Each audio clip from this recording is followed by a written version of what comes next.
것이다. 우리가 사회주의 할 때는 뭡니까? 개인보다는 공동체를 우선하는 인간 생활의 개선을 목적으로 부동산 문제 등의 해결을 하기 위한 방법을 찾는 시장은 굉장히 효율적이거든요. 근데 그 시장이 고장났어. 자동차 고장난 거랑 고쳐야죠. 네, 시험과 관련된 부분을 지금 들어가시겠습니다. 안녕하십니까. 자, 이번 시간은 27강입니다. 부동산 개발 마무리하고 부동산 관리 일부를 보시면 되는 건데요. 15번부터 20번까지의 문제는 타당성 분석에 있는 내용인데 자주 출제되는 부분이죠. 자, 15번을 한번 풀어보시죠. 부동산 개발의 타당성 분석은 먼저 시장 분석을 행한 후에 경제성 분석을 해서 수익성을 평가하는데 선행 분석인 시장 분석의 구성 요소가 아닌 것은 했는데 1번 현금수지 분석은 경제성 분석이에요. 투자론에서 했던 부분이고 그럼 선행 분석은 뭐냐면 2, 3, 4, 5번입니다. 그 내용을 잠깐 보면 타당성 분석이라고 하는 것은 법률적 측면에 타당성 분석이 있는데 이거는 공법, 사법상의 제한사항을 보는 거고 핵심은 경제적 측면의 타당성 분석인데 시장 분석을 하고 나서 경제성 분석을 한다 이거죠.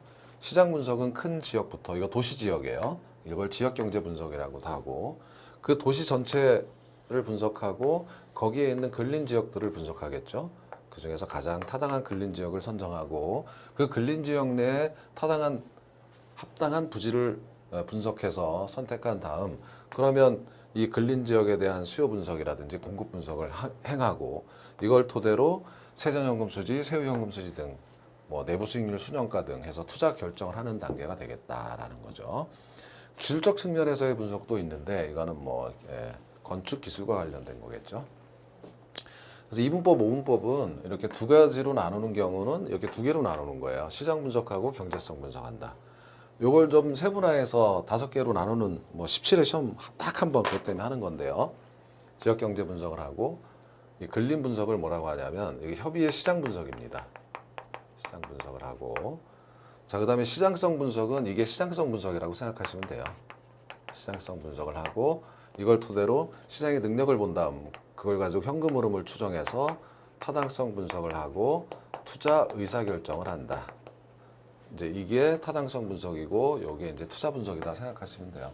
이 순서가 이렇게 나온 순서가 17회에 딱 한 차례 있었어요. 그래서 이걸 항상 그래서 그것 때문에 하는 거니까 크게 뭐 부담을 갖지 마시고 그러니까 타당성 분석이라는 큰 틀의 개념만 보시면 될 것 같습니다.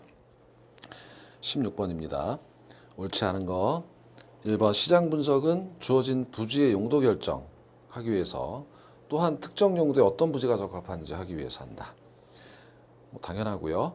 해당 부지의 예상 매출액을 추정하기 위한 방법, 비율법, 유추법, 중요모형, 회귀분석법. D 문제에서 해설 한 번 더 나올 거고 3번 부동산 시장의 불확실성으로 인하여 분양, 임대가 되지 않을 경우 이걸 시장 위험이라고 합니다. 4번 토지 신탁 방식 아까 나온 거죠. 그리고 5번 신도시 개발 토지 형질 변경은 재개발이 아니라 이거는 신개발이다. 아까 설명을 드린 내용입니다. 그래서 5번이 틀렸어요. 자, 시장 분석과 시장성 분석을 굳이 구분해 본다면 요런 것도 자주 나오니까 시장 분석은 협의의 근린 분석에 근린 분석의 협의의 근린 분석을 협의의 시장 분석이라고 합니다. 근린 분석을. 그래서 근린 지역에 대해 거시적 관점에서 이 근린 지역에 대해서 인구, 교통, 소득 이걸 분석한다 이거예요.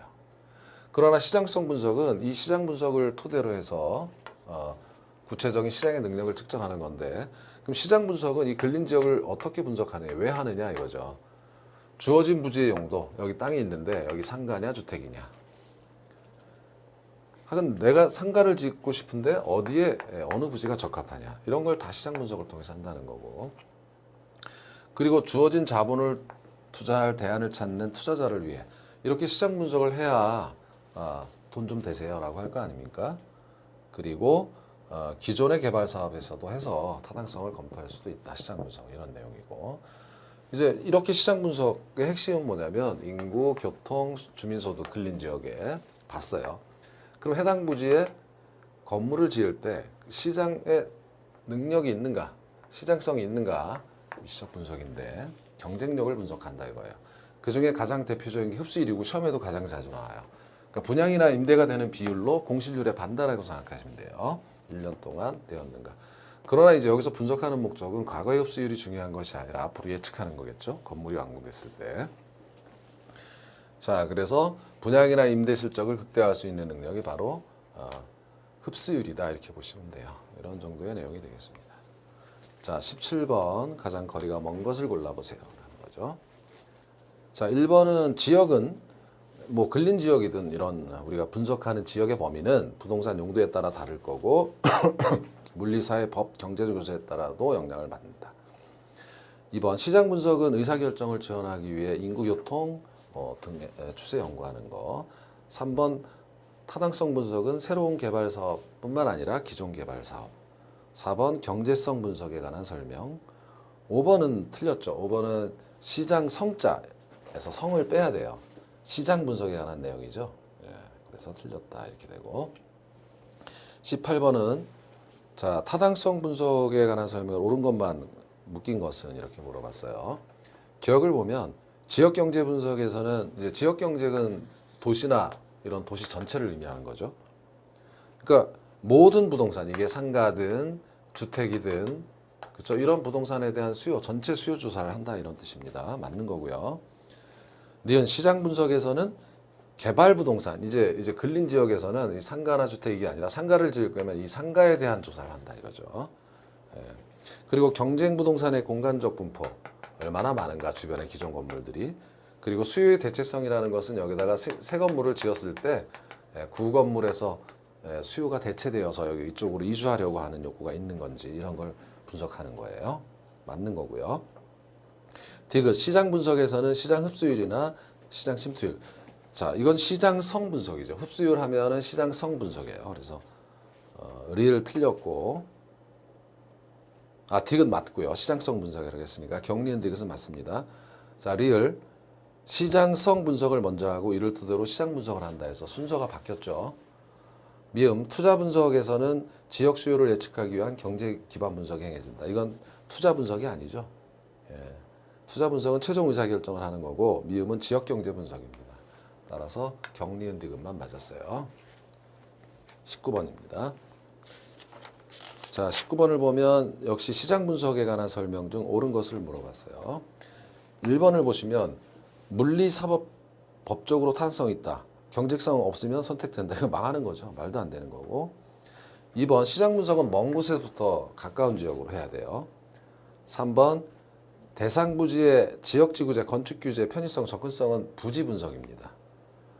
4번 시장 분석에서 최종 의사결정을 지원하기 위해 인구, 고용, 교통의 동향과 추세를 연구한다. 이건 틀리지 않았고 5번 도시시설의 공급, 건축 착공량, 허가량 이건 공급이죠. 수요가 아니라. 그래서 5번도 틀렸다 이겁니다. 자 20번인데요. 옳지 않은 것 1번은 이제 상권 분석에 대한 정의 2번은 시장성 분석, 3번은 흡수율 분석 다 하신 거고요. 4번 지역 분석은 개발 부동산의 구체적 수익성을 분석하는 것으로 수년가법 등에 의해 최종 투자 의사 결정을 한다. 말도 안 되죠. 이거는 투자 분석입니다. 혹은 경제성 분석이에요. 4번이 틀렸고요. 5번 분석 범위의 크기는 자 분석 범위의 크기가 이건데 그러니까 예를 들면 순서는 아까 오분법에서 지역경제, 시장 분석, 시장성, 타당성, 투자 분석을 한다 그랬는데 얘가 제일 나중에 하는 거죠. 그러니까 얘를 하기 위해서는 이걸 전체를 다 분석을 해야 되지만 얘는 뭐 수년가 내부 수익률 안 해도 되죠. 얘는 타당성 분석 안 해도 되죠. 이렇듯이 이 끝으로 간 게 분석 범위가 가장 넓다 뭐 이런 뜻이에요. 말장난인 것 같습니다. 그래서 5번은 맞는 게 되겠죠. 자, 22번입니다. 21번은 잠시 후 풀기로 하고요. 자, 이거는 25회 기체인데 틀린 거예요. 1번 민감도 분석은 시장에 공급된 부동산이 시장에서 일정 기간 동안 소비되는 비율을 조사하여 해당 부동산 시장의 추세를 파악하는 것. 이건 흡수율 분석이죠. 민감도 분석이 아니라 1번부터 틀렸습니다. 자, 그리고 2번 시장 분석에 대한 상황, 3번 시장성 분석, 4번 예비적 타당성, 5번 인근 지역 분석 해서 읽어두시면 되는 거고요. 자, 21번부터 22번을 뺀 27번까지는 이제 경제 기반 분석이 되겠습니다. 이렇게 그래도 좀 나오죠. 나오는 편이고 지문 속에서도 들어가는 겁니다. 21번은 이제 입지계수를 구하는 건데 입지계수란 어떻게 구하냐면 전국의 고용률 분의 해당 지역, 가령 A지역이다. 문제에서처럼 A지역이 아니네요. 그냥 지역이라고 할게요. 지역의 고용률을 비교한다 이겁니다. 그러면 자, 우리 사례에서 우리 문제 21번 문제에서는 어떤 지역의 총 고용 인구가 100만인데 총 그중에 자, 다시 요거를 제가 다시 설명할게요. 여기 가령 A 산업이 있다. A 산업의 전국 고용률 분의 A 산업의 해당 지역 고용률 하게 되면 A 산업의 입지 계수가 나온다 이거예요. 그러니까 설문에서 21번 선문에서 어떤 지역의 총 고용 인구 100만 중에 A 산업이 10만 명 고용됐다라고 하면 이게 10%라는 거고. 근데 전국은 400만 명 중에 20만 명이 고용됐으니까 5%라는 거죠. 10% 5%는 5, 20, 2가 되는 겁니다. 자, 그래서 답이 2.0인데 이 의미는 해당 지역이 특화됐다는 거죠. 전국 대비. 그래서 입주 개수가 1보다 크다는 것은 이것이 기반 산업이다 이렇게 얘기할 수 있다라는 겁니다. 그래서 답이 2.0이 되는 거고 이 내용을 정리해 보자면 경제 기반 분석에서는 기본적으로 기반 산업과 비기반 산업으로 나누어요. 산업은 두 개밖에 없다. 기반 산업은 수출 활동, 비기반 산업은 내수 산업 이렇게 되는 거죠. 그래서 기반 산업의 팽창이 비기반 산업 성장을 유도해서 지역 발전을 유도한다 뭐 이런 뜻입니다. 그래서 경제 기반 산업에서 분석에서는 입지 계수를 분석해서 기반 산업이냐 아니냐를 분류하고 그래서 경제 기반 승수를 구할 수 있거든요. 그 경제 기반 승수를 구해서 기반 산업 고용 인구의 변화를 예측하고 그것이 미치는 파급 효과를 보겠다. 뭐 이렇게. 그 파급 효과를 통해서 개발의 타당성을 분석하는 단초로 삼겠다. 뭐 이런 내용입니다. 자, 그럼 입지 계수는 로케이션 코시언트 해가지고 아까 보신 대로 가령 전국의 X산업 뭐 생산액 비율일 수도 있고 고용률일 수도 있고 고용자 비율 혹은 A지역이다 그러면 A지역의 X산업 고용률 뭐 이렇게 얘기하겠다는 거예요. 그래서 이것이 1보다 크다는 건 전국 대비 특화되어서 기반 산업이고 이 LQ가 1보다 적다는 것은 비기반 산업이다. 이렇게 판정하는 방법이 되겠다라는 겁니다. 자, 23번은 이 내용인데 입지 계수를 A지역과 B지역 각 산업의 고용인구 동향인데 각 지역의 부동산업의 입지 계수를 구해봐라. A지역의 부동산업, B지역의 부동산업의 입지 계수는 각각 얼마인가 이렇게 물어본 거죠. 그러면 전국의 부동산업 고용률은 전국은 10,000명 중에 4만 명이니까 40%죠. 0.4, 40%. 전국분의. 그럼 A지역은 5만 명 중에 10,000명이죠. 그럼 20%죠. 20%. 2분의 1이네요. 0.5가 되는 거고요. 그렇죠? 네. B지역은 어떻게 되냐면 전국은 똑같죠. 전국 40% 중에 B지역은 5만 명 중에 3만 명이니까 몇 퍼센트입니까? 60%죠. 그렇죠? 그럼 1.5네요. 네, 이렇게 되는 겁니다. 그래서 A지역의 부동산업은 비기반 산업이지만 B지역의 부동산업은 기반 산업이다. 이렇게 이제 구분을 할 수 있다라는 거고. 자, 24번 문제도요. 역시 같은 계산 문제입니다. 18의 기출인데 자, A도시가 B도시에 비해 특화되어 있는 거. A도시가 B도시에 비해 특화되어 있는 산업을 구해라 라고 하는 것은 입지계수는 특화도를 따지는 거기 때문에 입지계수가 큰 것을 골라라.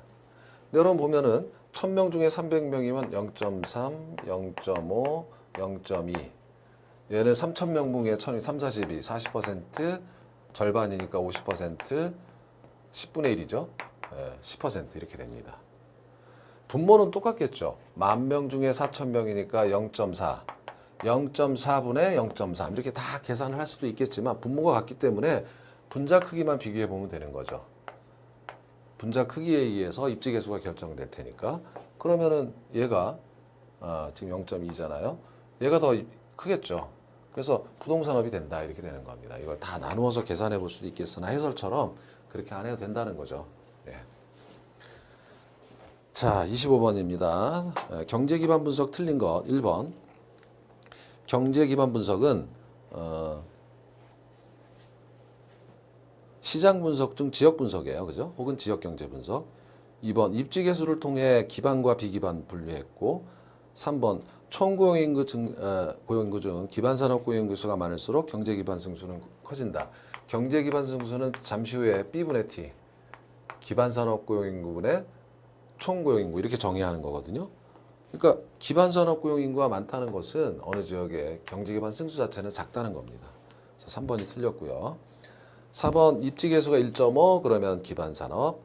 5번도 결론은 경제 기반 분석은 고용인구의 변화가 부동산 수요에 미치는 영향을 예측해서 개발 사업의 타당성을 분석할 수 있도록 해주겠다. 뭐 이런 내용이에요. 3번이 틀렸고요. 자, 26번을 보기 전에 기반 산업 고용 인구는 총 고용 인구는 기반 산업 고용 인구에다가 비기반 산업 고용 인구 이렇게 더한 거로 정의하고 그러면 승수라는 건 파급 효과를 말하니까 총 고용 인구의 변화는 경제 기반 승수라는 것이 있고 기반 산업 고용 인구의 변화에 몇 배만큼 총 고용 인구가 늘어나게 해준다. 그럼 K로 정리해 보면 B분의 T죠. 그래서 기반 산업 고용 인구분의 총 고용 인구 이렇게 된다는 거죠. 이걸 살짝 기억해 두시면 되겠습니다. 그래서 26번을 보시면 입지 계수, 경제 기반 승수를 구해봐라. 그럼 이게 B분의 T니까 자 기반 산업 고용 인구는 몇 명이냐면 40만 명이고 총 고용 인구는 100만 명이잖아요. 100만. 그러면 2.5가 된다. 아니죠? 맞죠? 2.5. 그래서 경제 기반 승수는 2.5다. 그럼 이 경제 기반 승수가 어떤 의미를 갖고 있느냐는 27번 문제에서 알 수가 있어요. 27번 선문을 보면 컴퓨터 산업의 고용 인구가 그죠? 10,000명이 증가한다고 했을 때 파급 효과는 어떨까를 한번 계산해 봐라 이거예요. 자, 우리가 아까 어떻게 정의했습니까? 그 지역의 총 고용 인구의 변화는 경제 기반 승수에다가 기반 산업 고용 인구의 변화를 곱하면 된다 이랬죠. 그럼 이 K를 구하라는 거죠. 그러면 K는 즉 경제 기반 승수는 자, 총 고용 인구 이거 다 더하면 9만 명이고요.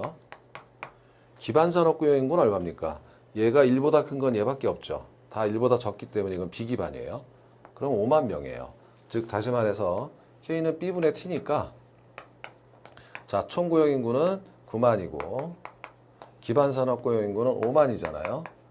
그럼 5, 1, 5, 5, 8, 40, 1.8이 되는 겁니다. 자, 그렇다면 경제 기반 승수가 1.8이기 때문에 자, 1만 명이 증가하면 기반 산업 고용 인구 1만 명이 증가하면 비기반 산업 고용 인구도 함께 늘어나서 18,000명이 들어오더라 이렇게 되는 거죠. 여기에 가족 수가 3명이다. 가구당 가족도 같이 오니까 그럼 54,000명이 들어오죠.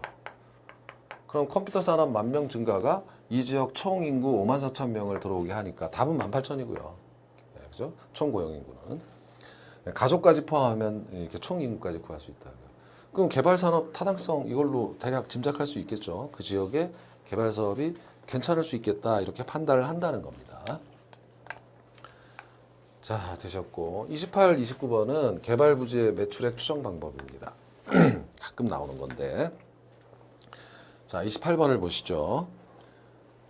매장형 부동산 예상 매출액 추정하는 방법 1번은 회귀분석법이에요. 정의가 정확히 되어 있고 잠시 후에 보기로 하고 비율법은 대상 점포 면적 비율이라는 게 핵심이고 유축법은 유사 점포의 1인당 매출액 비교 4번은 레일리가 아니라 허프 우리 3편에서 했던 허프의 확률 모형입니다. 4번이 틀렸고요. 5번은 자, 대한부지의 가능 매상고에 영향을 주는 변수들이 접근성 등이 있다라고 하는 걸 읽어보시면 되겠습니다. 그래서 비율법은 해당 지역이 있는데 여기 대상 점포가 매출액이 얼마나 나올 것이냐 하면 전체 이 지역 점포 면적에서 차지하는 비율만큼 나올 것이다. 이 전체 매출액은 그럼 어떻게 구하냐? 1인당 지출 가능액에 이 지역 인구수를 곱하면 된다. 뭐 이거예요. 공식을 외울 필요도 없고 비율, 면적 비율 이렇게 하시면 되겠고 유축법은 이제 유사점포 하나 딱 집어가지고 여기서 1인당 매출액이 얼마나 나오냐 한 사람당. 그런데 이 점포는 몇 명 올 것 같다. 인구수. 이렇게 해서 곱해서 유사점포를 비교하는 거고 중력모형법은 이미 입지론에서 하신 거고요. 허프 확률 모형. 회계분석법은 매출액에 영향을 미칠 수 있는 중요 변수와 매출액과의 관계를 이제 회계분석을 통해서 확률 모형을 세워 추정한 다음에 그 모형으로 매출액을 추계하겠다 이겁니다. 이 단어만 말 한 줄만 두 줄만 이해하시면 되는 건데 그걸 위해서 이렇게 사례를 들었죠. 우리 기본 이론에서 하신 건데 가령 통행자 수가 매출액에 미치는 영향을 실제 조사를 해봤더니 산포도가 이렇게 나왔어요. 이게 점포들이에요. 그럼 이것을 가장 잘 표현해 줄 수 있는 오차가 최소화되는 식을 추정하면 이렇게 나온다는 거죠. 그럼 매출액은 통행자 수와 관계가 있는 거죠. 이런 규칙을 통행자 수를 이제 개발 예정인 점포 앞에서 통행자 수 세 가지고 매출액을 추정할 수 있다 이겁니다. 이걸 단순회계라고 하는데 변수가 하나가 아니라 여러 개를 할 수도 있어요. 세대수, 통행자 수, 뭐 경쟁 요인, 뭐 접근성, 뭐 다 이런 것까지 전체를 돌려보면 이제 이런 모형이 나오고 그 모형에다가 대입해서 구하는 방법이다. 뭐 이런 내용이 되겠습니다. 자, 29번은 어떤 내용이냐면 딱 봐도 유사점포 나오니까 유추법 이렇게 정리를 하시면 되는 거고요. 자, 30번에서 31번 사이에 있는 문제는 이제 위험 분석이에요. 개발에 항상 위험이 따라가고 지문 속엔 굉장히 자주 나와요. 단일 문제라기보다는. 자, 30번을 보시면 옳은 것은 그랬습니다. 1번 지역지구제나 각종 토지 이용에 대한 규제. 이거 규제 뭐 이런 거 법적 위험이에요. 2번 시장의 불확실성은 개발업자에게 부담을 준다. 불확실성 이런 건 시장 위험이죠. 3번 시장 위험을 대비하기 위한 수단으로 흡수율 분석을 이용하면 시장 수요의 강도를 측정할 수 있다. 3번이 맞고요. 4번 개발 사업의 완성이 가까울수록 시장 위험은 작아지죠. 불확실성이 거치니까. 위험이 작아지면 할인율이 떨어지니까 가치는 커지는 거예요. 5번 개발업자는 최대 가격 보증 계약은 시장 위험이 아니라 비용 위험이다. 아까 했었죠. 이 내용을 정리해 아니죠? 이렇게 되는 거고. 자, 31번 문제는 23의 기출입니다. 자, 1번 1번은 뭐 불확실성 위험 요소 존재한다. 2번은 위험의 종류가 법률적, 시장 위험, 비용 위험. 3번 이용 계획이 확정된 토지를 구입한다. 이거는 이미 법률상 검토가 됐다는 거예요. 4번 개발사업 부지에 군사보호구역 일부 포함되어 사업이 지연됐다. 이건 뭡니까? 이거는 법적인 어떤 거를 제대로 군사보호구역 내에서는 건축할 수 없다는 법적, 공법적 규제를 못 본 거죠. 시장위험 분석이 아니라 법적 위험 분석을 소홀히 한 겁니다. 4번이 틀렸고요. 5번 공사기간 중 이자율 변화, 시장 침체에 따른 공실의 장기화 이런 거는 시장위험이다. 이렇게 되겠습니다. 자, 그래서 1장이 끝났고 2장을 보시게 되면 2장은 이제 부동산 관리인데요. 부동산 관리의 필요성은 그냥 지문 속에 가끔 나온다. 그리고 내용도 굉장히 쉬워요. 1번을 보시면 부동산 관리 방식으로 전문적인 위탁 관리가 중요시되고 있다. 이제 전문가한테 맡긴다는 거예요. 틀린 거. 1번 단독주택을 대상으로 한 설비, 안전, 위생관리 등의 필요성 증대. 단독주택이 아니라 이걸 공동주택으로 바꿔주시면 맞는 거예요. 위탁이 안 되죠, 단독주택은. 그래서 공동주택 같은 경우고. 자, 2번 다양한 주체의 참여, 수요 목적 변화, 부동산 유형의 다양화 때문에 전문가 필요하다.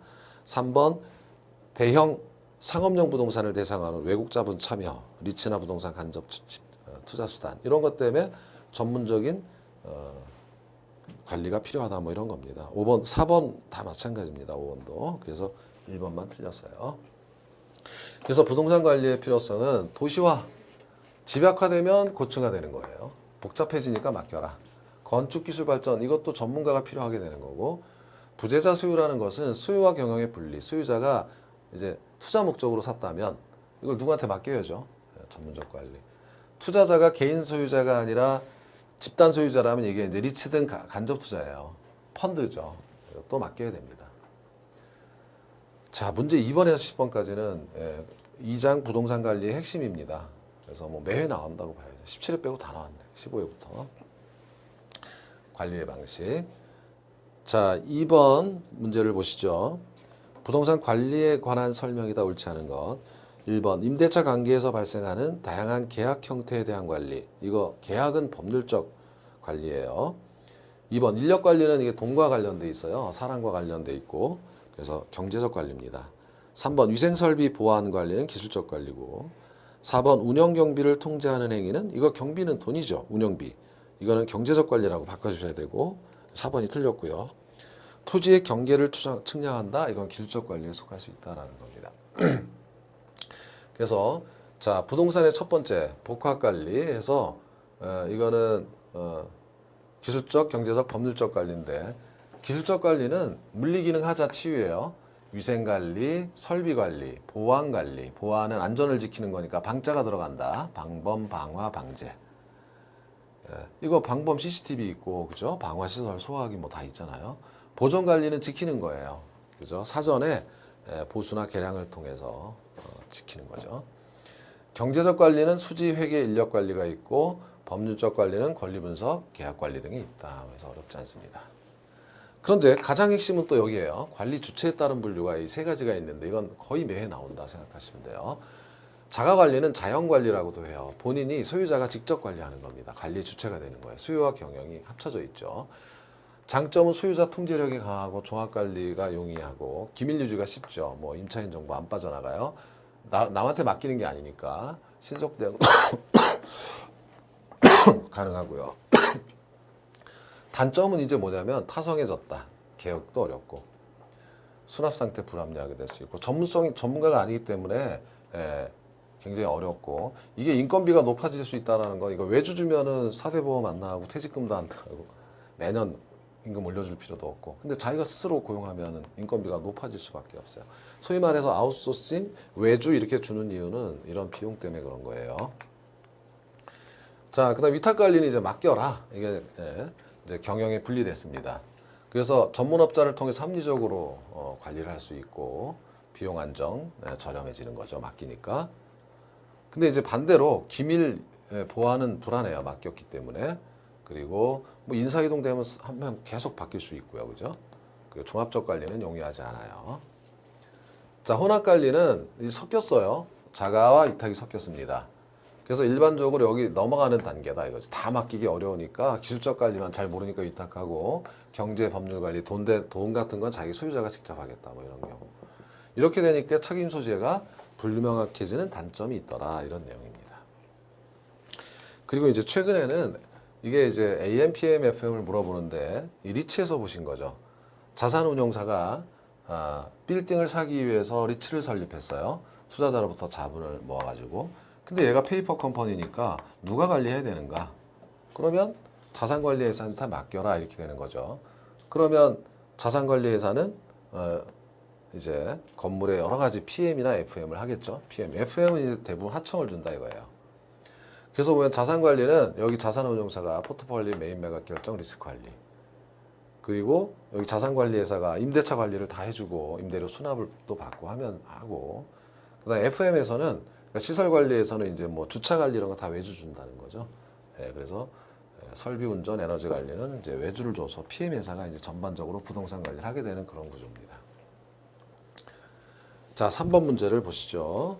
부동산 관리 틀린 거. 1번 자가관리, 통제 권한 강하고 기밀 유지에 유리하다. 2번 위탁관리는 관리 효율성 높고 소유자 본업 종사. 3번 자산관리는 독립된 부동산 회사나 자회사가 부동산을 운영하는 방식을 말한다. 이게 아니고 자산관리가 아니고 잠시 후 기업관리라고 하는 겁니다. 그래서 3번이 틀렸어요. 4번은 혼합관리, 5번은 기술적관리. 자, 그래서 기업관리라고 하는 것은 이제 워포르드라는 사람은 시설관리, 자산관리, 기업관리 이렇게 나누기도 한다 이거죠. 시설관리는 기술적 관리예요. 소극적 관리고 자산관리는 돈 되는 거 하는 거예요. 예를 들면 AM, 아까 보셨던 AM, 얘는 FM입니다. 근데 PM이라고 하지 않고 기업관리라는 것은 자회사를 통해서 관리를 하는 그런 거예요. 그러니까 아까 보셨던 AM 회사가 자산운용사가 뭐 시설관리든 뭐든 하여튼 자회사를 부동산 관리를 자로 도와가지고 전체적으로 운영하는 것을 말하는 겁니다. 자, 4번 문제. 부동산 관리에 관한 설명으로 틀린 거. 자, 이것도 3번을 보면 위생설비, 보안, 보존관리, 규칙관리는 맞지만 기능적 감가의 대상이 되는 것을 개선시키는 활동은 경제적 관리다 해서 틀렸어요. 기능적 감가라는 것은 여러분 이제 감정평가에서 균형의 원칙과 관련돼 있고 균형의 원칙이라는 것은 뭡니까? 건축 기술과 관련된 거예요. 건축 기술과 관련된 거 이런 것들은 경제적 관리가 아니라 기술적 관리라고 봐야 하겠죠. 그래서 3번이 틀렸습니다. 4번은 AM, 5번은 유지활동 중 예방적 관리가 중요하다 이런 뜻이고요. 자, 5번입니다. 틀린 것은 이거 너무 쉬워서 답만 보기로 해요. 2번 혼합관리는 경제적, 법률적 관리는 위탁하고 기술적 관리는 소유자가 관리하는 방식이다. 해서 바뀌어 있죠. 네, 일반적으로 바뀌어 있습니다. 자, 6번입니다. 틀린 거. 자, 6번에 2번을 보면은 시설 관리는 부동산 시설을 운영 유지하는 것으로 적극적이 아니라 소극적이고 자산 관리는 부를 극대화하기 위한 적극적 관리니까 바뀌어 있죠. 그래서 틀렸습니다. 6번은 뭐 해설이 이상하게 되어 있네. 그렇죠? 네. 자, 이렇게 되어 있고요. 7번을 봅니다. 7번 틀린 것도 1번을 보면 부동산 유지 활동 중에서 가장 중요한 것은 대응적인 사후에 사고 터지고 하는 거니까 뭐가 중요해요? 예방하는 게 중요하죠. 예방적 유지 활동이 중요하다. 자, 8번을 봅니다.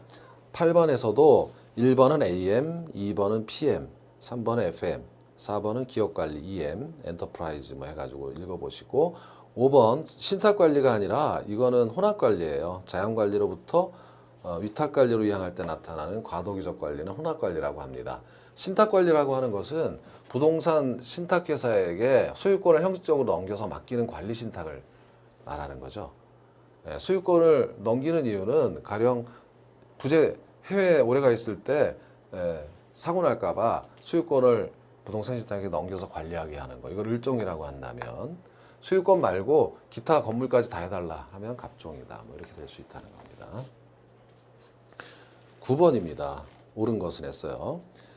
1번 메인 매각 포트폴리오 재투자 결정은 PM이 아니라 AM이고요. 2번 수익 목표, 자본적 수익적 지출 이거는 다 부동산 회계 뭐 이런 거는 PM이에요. 부동산 관리와 관련된 내용이죠. 3번 신탁관리 이거는 금방 했죠. 자연관리 뭐 이게 나타나는 거는 과도기적인 것은 혼합관리고 4번이 맞습니다. 임대차 관리에 관한 정의가 이렇게 되어 있는 게 맞고 5번은 기업관리가 아니라 시설관리죠. 그래서 틀렸고 4번만 맞다 이런 뜻입니다. 자, 문제 10번을 보시면 다음의 업무를 모두 수행하는 부동산 관리 요령을 해가지고 포트폴리오, 투자 리스크, 메인 매각, 재투자 결정은 이건 당연히 AM이죠. 그래서 답이 1번이 되는 겁니다. 좀 이거는 빨리 제가 해야 여러분 좋아하세요. 그래서 이번 시간에는 부동산 관리의 방식까지 했죠. 다음 시간에는 이거 나머지 하고 마케팅까지 마무리하도록 하겠습니다. 여러분 수고하셨습니다.